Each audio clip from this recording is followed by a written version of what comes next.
వచ్చేటటువంటి పౌర్ణమి ముందు శుక్రవారం వరలక్ష్మీ వ్రతం.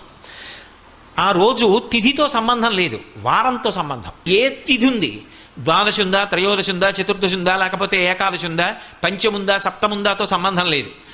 చివరికి వచ్చేస్తుంటుంది శుక్లపక్షం. పౌర్ణమి ముందు శుక్రవారం ఏమొస్తుందో ఆ శుక్రవారం నాడు వరలక్ష్మీ వ్రతం చేస్తారు.